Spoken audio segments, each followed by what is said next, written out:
This is Nikki Bell. Let's go. So today I'm doing part 2 of what I was talking about previously in terms of business failures, and I had given that quote about basing, this talk on the U.S. Bureau of Labor Statistics and, how many businesses fell during their first, second year. And it mentioned that only 24% of new businesses make it up to 15 years or more in terms of keeping that business. And I left off on business plans, and I wanted to finish it up by saying that under the business plan, one of the things that you have to be able to do, and this crosses over back to the startups are typically need to be innovative, right? Part of that innovation is being able to pivot and change and be flexible. And so really, really important that you're able to do that in your business. And that is to pivot, change, be flexible, fix things that need to be fixed in your plan, but keep going back as your baseline, to the business plan. So that's really, really key. And then in addition to that, the next point was, oftentimes businesses have too little financing or no financing, what have you. And you don't qualify for another loan. You've ran through the little bit of capital that you've had. And so what needs to happen after that is that, or even before, you need to look into alternative financing. So, one of the things that's really important, and this just came to me because, I talk off the cuff, is that you need to actually realize that your business, right, is an entity, and you don't mix your personal spending or expenditures with your business, and that your business has its own set of credit.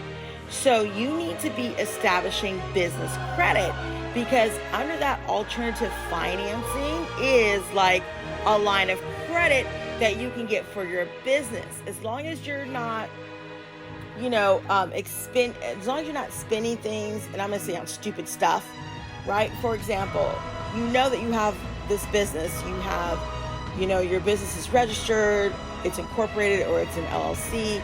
S Corp is the best because you save on taxes that way. You're not taxes heavy. And what happens is you're making stupid expenses, okay?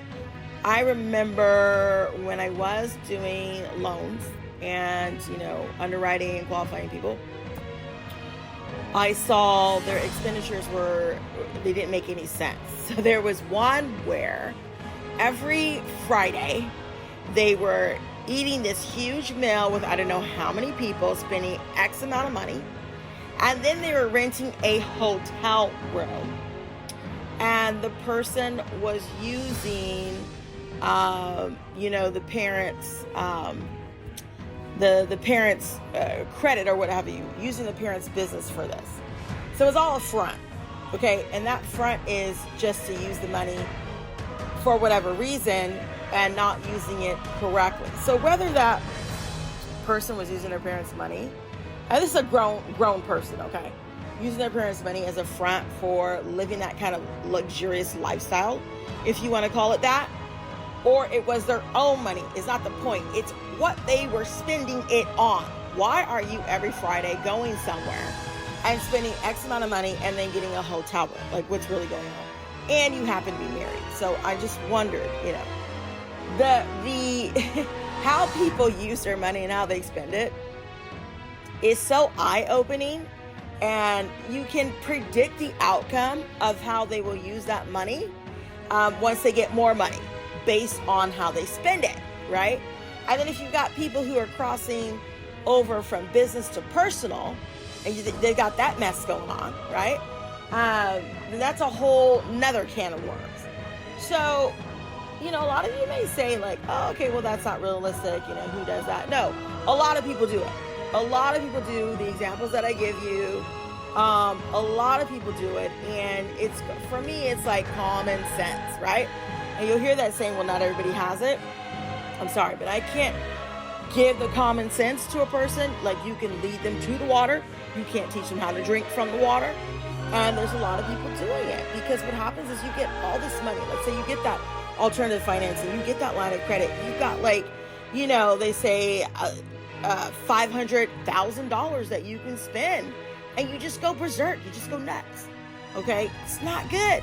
And you're not paying your people. You're not paying the salaries. You're not paying the people who helped you get there. You're not paying for your product that you invented or that you are selling. You're not, if you're a restaurant, you're not taking care of your restaurant. So all of these things that you do factor in, to finance. So you want to be really, really careful about how you're spending, what you're spending it on, and how much you're investing into your business. And I would say you need to be investing in yourself so that you can make really, really good decisions about your life and about your business. This is Nikki Bell. Let's go.